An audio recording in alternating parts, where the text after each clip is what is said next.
Bismillahirrahmanirrahim. Assalamualaikum warahmatullahi wabarakatuh. Selamat pagi dan salam sejahtera bagi kita semua. Puji syukur marilah kita panjatkan kehadirat Allah Subhanahu wa taala karena atas limpahan nikmat dan karunia-Nya, alhamdulillah kita masih diberi kesehatan, kita masih diberi kesempatan tanpa kekurangan satu apapun untuk senantiasa melaksanakan salah satu kewajiban kita, yaitu thalabul ilmi. Salawat serta salam mudah-mudahan tetap tercurah limpahkan kepada Nabi kita umat Islam, yakni Nabi Muhammad Sallallahu Alaihi Wasallam, kepada keluarganya, para sahabatnya, dan mudah-mudahan sampai pula kepada kita semua selaku umatnya. Amin ya robbal alamin. Yang saya hormati Ibu Sari MPD selaku dosen pengampu mata kuliah media pembelajaran pada program studi Pendidikan Kimia Fakultas Tarbiyah dan Keguruan UIN Sunan Gunung Jati Bandung, serta rekan-rekan mahasiswa pendidikan kimia semester 3 yang saya banggakan. Pada kesempatan ini perkenankan saya Yusuf Hidayat dengan nomor induk mahasiswa 12020080071 untuk mempresentasikan salah satu tugas yang telah diberikan, yaitu berkaitan dengan pembuatan alternatif strategi mengajar atau ASM.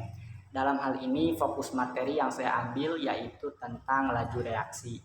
Jadi nanti ada beberapa pembahasan ataupun penjelasan yang akan saya sampaikan berkaitan dengan alternatif strategi mengajar pada materi laju reaksi yang telah saya buat.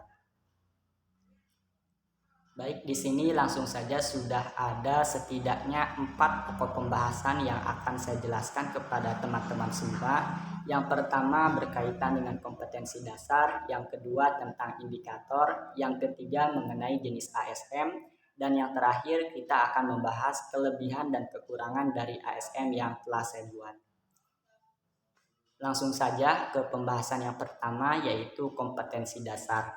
Setidaknya terdapat 5 kompetensi dasar yang telah saya rumuskan dan mudah-mudahan relevan dengan materi laju reaksi, dan ini dapat menjadi acuan dalam pembelajaran materi laju reaksi, terutama dengan menggunakan ASM yang telah saya buat. Kompetensi dasar yang pertama yaitu memahami teori tumbukan dalam reaksi kimia berdasarkan pengaruh suhu terhadap laju rata-rata partikel zat dan pengaruh konsentrasi terhadap frekuensi tumbukan. Ini merupakan poin mendasar sebelum kita memahami laju reaksi. Kita tentunya harus mempelajari terlebih dahulu mengenai teori tumbukan. Karena setelah mempelajari teori tumbukan, kita nanti diharapkan mampu mengetahui tumbukan seperti apa yang menyebabkan terjadinya reaksi. Kemudian KD yang kedua yaitu memahami konsep umum laju reaksi dan hukum laju. Ini merupakan poin penting dalam materi laju reaksi. Sebelum kita memahami lebih jauh, tentunya kita harus memahami konsep dasarnya terlebih dahulu, yaitu berkaitan dengan konsep umum laju reaksi dan hukum laju. Selanjutnya KD yang ketiga yaitu menentukan order reaksi dan tetapan laju reaksi berdasarkan data hasil percobaan. KD yang keempat mengidentifikasi faktor-faktor yang mempengaruhi laju reaksi. KD yang kelima menganalisis manfaat laju reaksi dan berbagai contohnya dalam kehidupan sehari-hari. KD ketiga sampai kelima merupakan pengembangan dari KD yang kedua, di mana setelah kita memahami konsep dasar materi laju reaksi, kita nanti diharapkan mampu menentukan order reaksi dan tetapan laju reaksinya, mengidentifikasi faktor-faktor yang mempengaruhi laju reaksi tersebut, serta nanti di akhir kita diharapkan mampu menganalisis manfaat laju reaksi serta contohnya dalam kehidupan sehari-hari. Selanjutnya pembahasan yang kedua yaitu berkaitan dengan indikator. Di sini saya pun telah merumuskan 5 indikator yang ingin dicapai dalam pembelajaran materi laju reaksi dengan menggunakan jenis ASM yang telah saya buat. Indikator yang pertama, siswa dapat memahami dan mengetahui tumbukan yang menyebabkan terjadinya reaksi kimia. Indikator yang kedua, siswa dapat memahami dan mengetahui konsep umum laju reaksi dan hukum laju. Indikator yang ketiga, siswa dapat menentukan order reaksi dan tetapan laju reaksi berdasarkan data hasil percobaan yang disajikan. Indikator yang keempat, siswa dapat menyebutkan dan mendeskripsikan faktor-faktor yang mempengaruhi laju reaksi. Dan indikator yang kelima, siswa dapat mengetahui manfaat laju reaksi dan mampu menyebutkan contohnya dalam kehidupan sehari-hari. Jika kita lihat, kelima indikator ini merupakan turunan dan pengembangan dari kompetensi dasar, di mana diharapkan siswa dapat mencapai kelima indikator tersebut. Selanjutnya ke pembahasan yang ketiga yaitu tentang jenis ASM. Di sini setidaknya saya telah merumuskan 3 jenis ASM untuk membantu pemahaman siswa dalam materi laju reaksi. ASM yang pertama yaitu teka-teki silang. Seperti namanya mungkin sudah tak asing bagi kita dan mungkin sangat akrab juga dalam kehidupan kita. Yang mana dalam teka-teki silang ini nantinya akan ada 2 jenis soal, yaitu soal mendatar dan juga soal menurun atau pertanyaan mendatar dan juga pertanyaan menurun. Nantinya dari soal-soal tersebut kita akan mencari jawabannya dan jawaban tersebut harus sesuai dengan kotak yang tersedia pada teka-teki silang. Dalam hal ini setidaknya saya telah membuat 13 soal tentang istilah-istilah dalam materi laju reaksi, di mana diantaranya 7 soal bentuknya mendatar dan 6 soal bentuknya menurun. Ini sudah saya sesuaikan dengan materi laju reaksi dan istilah-istilah apa saja yang terdapat dalam materi tersebut. Nah, ini bentuk teka-teki silangnya bisa teman-teman lihat dari ke-13 soal sebelumnya. Diharapkan nanti siswa dapat menjawab soal-soal tersebut dan jawaban yang telah ditemukan itu akan dicocokkan dan disesuaikan dengan kotak yang tersedia pada teka-teki silang berikut ini. Dan ini pun sudah disesuaikan dengan jawaban atau kunci jawaban yang sebenarnya. Jadi tidak mungkin kelebihan ataupun kekurangan. Karena dalam pembuatan teka-teki silang ini saya pun menggunakan bantuan website dan diharapkan akan mengurangi human error ataupun kesalahan dalam pembuatannya.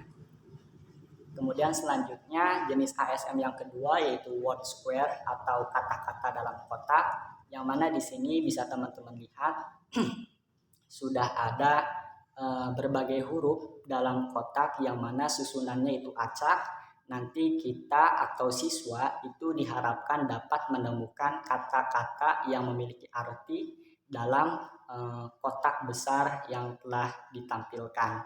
Yang mana petunjuk pengerjaannya ini bisa teman-teman lihat. Yang pertama, temukan 10 istilah dalam materi laju reaksi sesuai dengan jawaban yang telah ditemukan dalam teka-teki silang sebelumnya pada kotak di bawah ini, baik vertikal maupun horizontal. Jadi sengaja saya mengaitkan antara ASM yang pertama yaitu teka-teki silang dengan ASM yang kedua yaitu word square, karena menurut saya ini mudah untuk diaplikasikan. Setelah kita mengisi teka-teki silang dengan jawaban yang kita anggap benar, maka jawaban yang kita anggap benar pada teka-teki silang tersebut harus kita cari pula di dalam kotak yang kedua ini atau word square system atau jenis ASM-nya. Nanti dari huruf-huruf acak tersebut kita diharapkan mampu menemukan kata ataupun istilah dalam materi laju reaksi, entah itu vertikal maupun horizontal atau dari samping ataupun atas ke bawah atau dari bawah ke atas. Yang mana setelah kita menemukan istilah-istilah tersebut, maka kita harus mengarsir istilah yang ditemukan sebagai penanda atau penunjuk dari istilah yang telah kita temukan tadi. Selanjutnya jenis ASM yang ketiga yaitu scramble, di mana ini merupakan sederhananya ini menjodohkan. Selain itu ketika setelah menjodohkan, maka kita pun harus menyusun jawaban yang telah disajikan dalam bentuk kata-kata acak. Petunjuk pengerjaannya di sini sudah tertera. Jawablah pertanyaan dari nomor 1 sampai 6 dengan bantuan kotak di sebelah kanan. Kemudian susunlah huruf acak tersebut menjadi jawaban yang benar.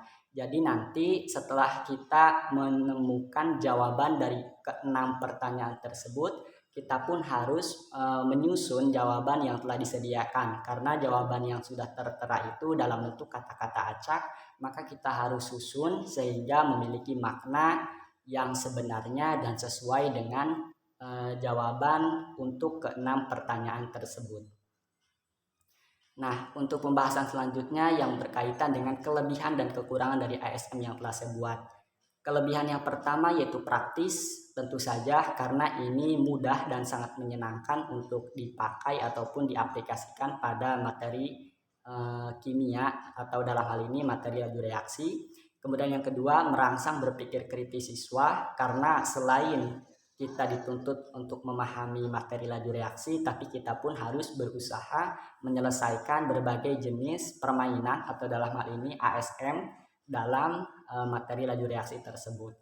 Yang ketiga, lebih disukai, tidak menutup kemungkinan bahwa mayoritas mahasiswa ataupun siswa tentunya sangat menyukai variasi-variasi dalam pembelajaran, terutama dalam hal ini dengan menggunakan ASM. Kemudian kelebihan yang keempat itu menarik, tentu saja karena dengan konten-konten yang seperti itu akan lebih menarik minat dan keingintahuan siswa dalam memahami suatu materi, dalam hal ini laju reaksi.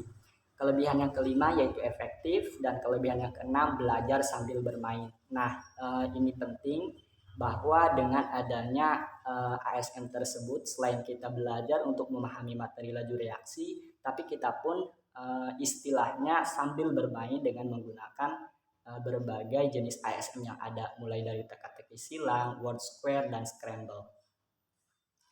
Pembahasan selanjutnya yaitu kekurangan dari ASM yang telah saya buat. Kekurangan yang pertama, adanya ketidaksesuaian antara kompetensi dasar dan indikator dengan konten yang disajikan. Bisa teman-teman amati antara indikator kemudian kompetensi dasar dengan konten yang telah saya sajikan, itu terdapat beberapa yang tidak sesuai dan tidak dibahas secara lebih lanjut dalam ASM yang telah saya buat, dan ini tentunya menjadi kekurangan dari pembuatan ASM yang telah saya jelaskan sebelumnya. Kemudian kekurangan yang kedua, hanya efektif untuk materi yang sifatnya uraian. Seperti kita ketahui bahwa teka-teki silang, scramble, dan word square itu tentunya lebih efektif untuk materi yang bersifat uraian. Sementara untuk materi-materi lainnya yang menampilkan grafik ataupun data perhitungan itu tentu sulit untuk diaplikasikan dalam ketiga jenis ASM tersebut. Kemudian kekurangan yang ketiga, kurang maksimal dalam penyajian materi. Nah, hal ini pun menjadi kekurangan dari ASM yang telah saya buat, karena materi laju reaksi itu tentu sangat kompleks, tapi di sini penyajian dalam ketiga ASM tersebut itu kurang maksimal karena sangat terbatas. Dan kekurangan yang keempat, kurang efektif dalam membuat materi yang disertai perhitungan. Ini sesuai dengan kekurangan yang kedua, di mana ketiga jenis ASM tersebut lebih cocok untuk materi yang bersifat uraian, dan untuk materi yang mengandung ataupun disertai perhitungan itu akan sedikit sulit untuk menerapkannya pada ketiga jenis ASM tersebut.